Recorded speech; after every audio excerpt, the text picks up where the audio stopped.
ഇത്തരമൊരു ഫോമിൽ നിൽക്കവേ ഇഷാനെ പ്ലേയിങ് 11-ൽ നിന്നും ഒഴിവാക്കുകയെന്നത് കടുത്ത അനീതി തന്നെയാകും. അതുകൊണ്ട് തന്നെ സഞ്ജു വീണ്ടും ബെഞ്ചിലാകുമോ എന്നാണ് ഇനി അറിയാനുള്ളത്. ഓപ്പണിംഗിൽ വൻ ഫ്ലോപ്പായ വൈസ് ക്യാപ്റ്റൻ ശുഭ്മൻ ഗില്ലിനെ ഒഴിവാക്കിയാണ് സഞ്ജുവിനെ ഓപ്പണിംഗിലേക്ക് ഇന്ത്യ തിരികെ കൊണ്ടുവന്നിരിക്കുന്നത്. സൗത്ത് ആഫ്രിക്കയുമായുള്ള അവസാന T20-യിൽ ഓപ്പണറായി അദ്ദേഹം ഇറങ്ങി മികച്ച പ്രകടനം നടത്തുകയും ചെയ്തു. ഇതിനുശേഷമാണ് T20 ലോകകപ്പിനുള്ള ഇന്ത്യയുടെ 15-അംഗ സ്ക്വാഡിനെ പ്രഖ്യാപിച്ചത്. ഗില്ലിന്റെ ചീട്ട് കീറിയതോടെ സഞ്ജു വീണ്ടും ഫസ്റ്റ് ചോയ്സ് ഓപ്പണറായി മാറുകയും ചെയ്തു. സഞ്ജുവിന്റെ ബാക്കപ്പായിട്ടാണ് ടീമിലേക്ക് ഇഷാനെ കൊണ്ടുവന്നത്. 2 വർഷങ്ങൾക്ക് ശേഷമാണ് ഇഷാൻ തിരികെ എത്തുന്നത് എന്ന പ്രത്യേകതയുമുണ്ട്. എന്നാൽ സഞ്ജുവും അഭിഷേക് ശർമ്മയും തന്നെയാകും ന്യൂസിലൻഡുമായുള്ള അടുത്ത പരമ്പരയിലും T20 ലോകകപ്പിലുമെല്ലാം ടീമിന്റെ ഫസ്റ്റ് ചോയ്സ് ഓപ്പണിംഗ് ജോഡികൾ.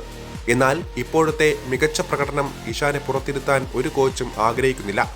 സഞ്ജുവിനെയും ഇഷാനെയും ഒരുമിച്ച് കളിപ്പിക്കാൻ സാധിക്കുമോ എന്നതും സംശയമാണ്. കാരണം രണ്ടുപേരും വിക്കറ്റ് കീപ്പർ ബാറ്റർമാരായതിനാൽ തന്നെ ഇരുവരെയും ഒരുമിച്ചിറക്കിയാൽ ഒരു സ്പെഷ്യലിസ്റ്റ് ബൗളറെയോ ഓൾറൗണ്ടറെയോ ഇന്ത്യക്ക് മാറ്റി നിർത്തേണ്ടിയും വരും.